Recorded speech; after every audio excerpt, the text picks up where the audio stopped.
It's my distinct pleasure to serve as co-chairman of the Western Caucus here in the House of Representatives with the gentleman next to me, Steve Pearce from New Mexico. Steve, thanks for being on Cattle Call.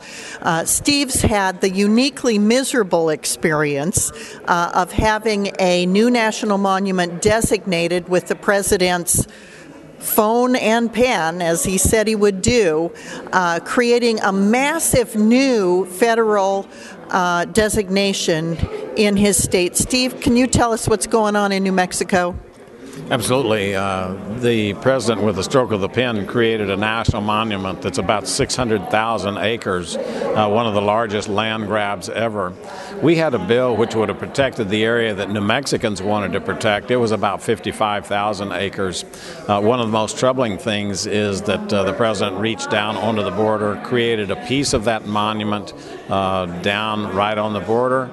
In Arizona, where that has happened, we find the cartels have unfettered access to the U.S. Territory, and so that's going to happen now in New Mexico.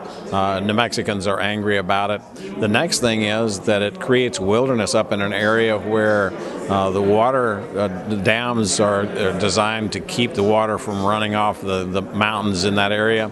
We've had a couple of floods in the last few years along the Rio Grande in Hatch and Las Cruces because some of those earthen dams that are supposed to hold the water up had broken.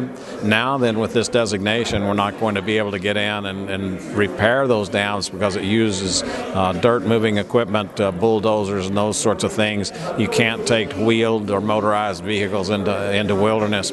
So many reasons that people in New Mexico were furious about this. The worst thing is that even when the Democrats had a filibuster-proof Senate, they had the House of Representatives under Nancy Pelosi and President Obama as president. They could not get this done through the legal channels, through the legislative channels. That's the reason that the president went and did this executive order.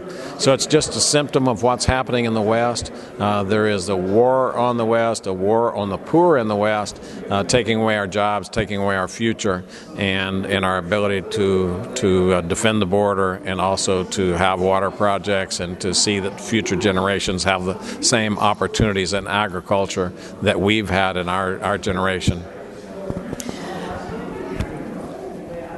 Steve, I look forward to continuing the fight with you when we return after the August work period in our districts so we can engage on Western issues, help our Eastern members understand what we're going through, and fight off this tremendous federal encroachment that really does limit the ability of people in Wyoming, New Mexico, and other intermountain and western states have the lives they need and want in a place that they control.